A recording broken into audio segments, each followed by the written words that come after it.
জানিয়েছেন বিয়ে ও বিচ্ছেদ নিয়ে তার মত। আবারও বিয়ে প্রসঙ্গে অভিনেত্রী জয়া বলেন,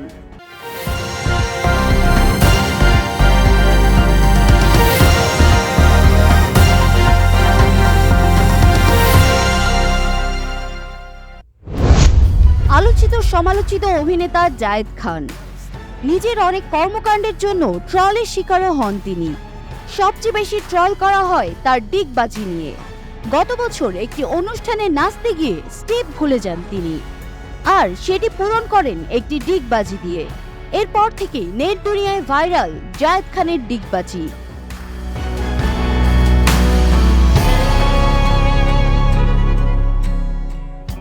এটি এখন তার সিগনেচার স্টাইল।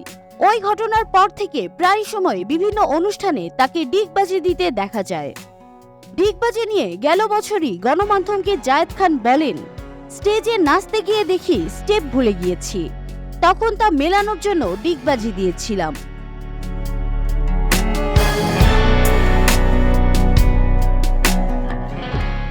চুরি করার জন্য এটি করেছিলাম, যেটা শিখে গিয়েছিলাম সেটা ভুলে যাওয়ার পর ডিগবাজি দিলাম, এখন দেখি সেটা হিট হয়েছে। জায়েদ খানের ডিগবাজি নিয়ে এবার প্রতিযোগিতার আয়োজন করেছেন তারই এলাকার মানুষজন। নায়কের গ্রামের বাড়ি পিরোজপুরে আয়োজিত এই প্রতিযোগিতায় অংশ নেয় অনেকেই, আর বিজয়ী একজনকে দেওয়া হয় একটি মোবাইল ফোন। এমন একটি ভিডিও ফেসবুকে ঘুরে বেড়াচ্ছে, যা এসেছে জায়েদ খানের নজরেও। এই প্রসঙ্গে জায়েদ খান বলেন, এলাকার মানুষ আমাকে ভালোবাসে, আমার ডিগবাজির খবর পৌঁছে গেছে তাদের কাছেও। ডিগবাজির প্রতিযোগিতা করে তারা আমাকে সম্মানিত করেছে। বরাবরের মতো আমি এলাকাবাসীর কাছে কৃতজ্ঞ। ভারতের রাষ্ট্রপতির হাত থেকে পদ্মশ্রী সম্মাননা গ্রহণ করলেন বাংলাদেশের কিংবদন্তি শিল্পী রেজওয়ানা চৌধুরী বন্যা। বিভিন্ন ক্ষেত্রে গুরুত্বপূর্ণ অবদানের স্বীকৃতি স্বরূপ এবছর 5 জন গুণী ব্যক্তিত্বকে পদ্মবিভূষণ, 17 জনকে পদ্মভূষণ ও 110 জনকে পদ্মশ্রী পুরস্কারে ভূষিত করে ভারত সরকার। তাদের মধ্যে 30 জন নারী, 8 জন বিদেশি এবং 9 জন মরণোত্তর পুরস্কারপ্রাপ্ত ব্যক্তিও রয়েছেন। পুরস্কার প্রদান অনুষ্ঠানে প্রধানমন্ত্রী নরেন্দ্র মোদী, স্বরাষ্ট্রমন্ত্রী অমিত শাহ ও উপরাষ্ট্রপতি জগদীপ ধনকর সহ বিশিষ্ট জনেরা উপস্থিত ছিলেন। গত 25 জানুয়ারি ভারত সরকার 2024 সালের পুরস্কার প্রাপ্তদের নামের তালিকা প্রকাশ করে।